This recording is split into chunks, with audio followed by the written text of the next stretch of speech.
Despite his burgeoning celebrity, Derek hasn't betrayed his roots. He took his psychic grandmother's surname and lives with wife Gwen on Merseyside.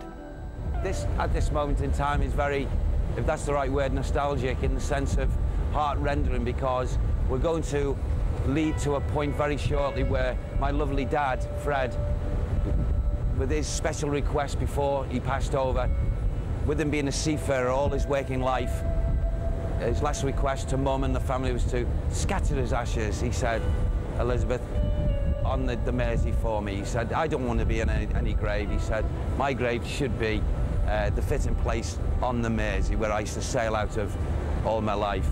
And this is, we, you know, finally granted him that request, and we all came along on a Sunday afternoon, and we are now just coming into the stretch of water where we actually spread Dad's ashes to the wind and to the water. And even though I'm a spirit medium, it's and I know he's safe and he's fine, it chokes me a little bit to go back for that last request in the physical. But we know, and I know personally, since his passing, he's come back to me a few times, and he said it was a wonderful, wonderful situation.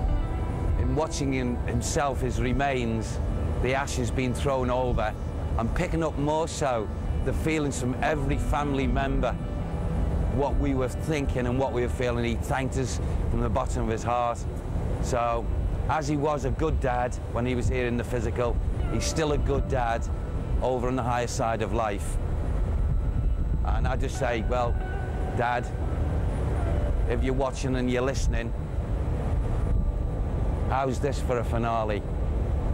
I'm on the Mersey, I'm on the ferry, and it is here at this point that Dad was rested.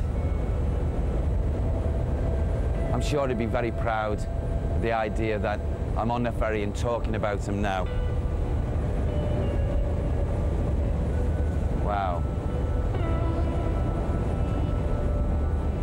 I'm actually sending thoughts out to him, and still not an inkling. Maybe he's busy, maybe he's doing things, knowing Dad, probably getting up to all kinds over there. Maybe he's, you know, not cottoned on that I've been with you on the ferry, which is a pity. But although what is coming to me very, very, very clearly is that I seem to have I kept on hearing Alfie, Alfred. Now, although I'm only hearing the voice, I can't even say that I'm recognising the voice to be, but my old Uncle Alf that used to sail with my dad, people called him Alfie. I hope that's him, or all I can do is hear the voice. It seems a younger voice than what I remember Alfie, or my Uncle Alf, was before he passed.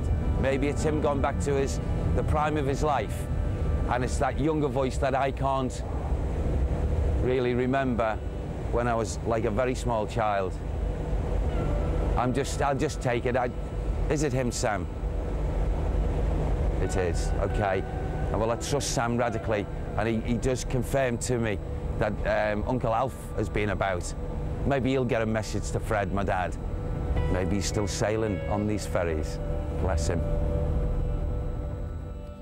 My gran was a spirit medium for many years, and from a very small boy, at a very small age, she did recognise that I would follow in her footsteps. I was playing upstairs after school, and we were called down for our evening meal.